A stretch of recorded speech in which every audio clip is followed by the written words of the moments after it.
সবাই শুক্রিয়া জানিয়ে আজকে বানাবো আমি চুনো মাছের ঝাল। তো মাছটা আমি ভালো করে বেছে ধুয়ে নিয়েছি, লবণ হলুদ মাখিয়ে।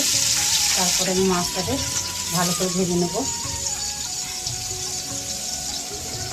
মাছটা আমার ভাজা হয়ে গেছে, আমি উঠিয়ে নিচ্ছি অন্য একটা প্লেটে।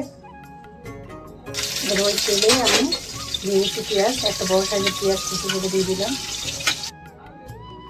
তারপরে দিয়ে দিয়েছি বেশ বড় সাইজের দুটো আলু কুচি করে নিয়েছি। যে আলু খেতে চাইবে সে দেবে, আর যে আলু না খেতে চাইবে সে আলুটা বাদ দিতে পারে।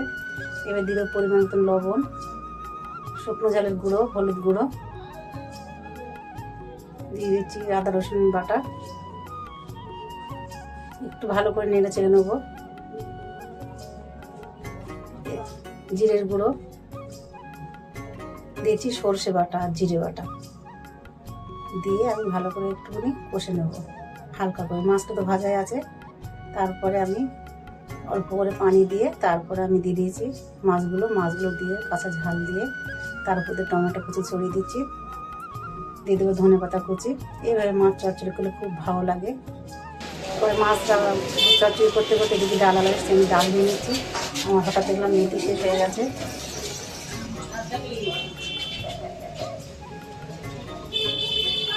কাছাকাছি আছে বলে রাস্তার উপরে সব কিছু আছে, এখান থেকে নেওয়া যায়, কোনো অসুবিধা হয় না। মেথিটা আমি নিয়ে নিচ্ছি।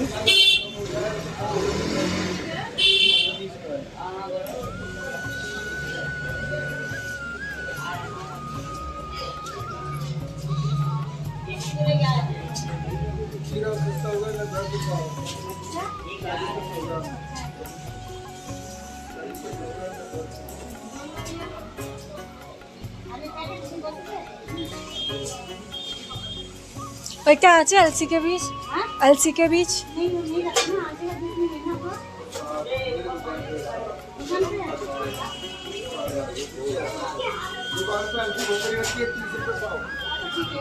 দেখতেই পাচ্ছেন আমার মাছটা চচ্চড়ি হয়ে গেছে।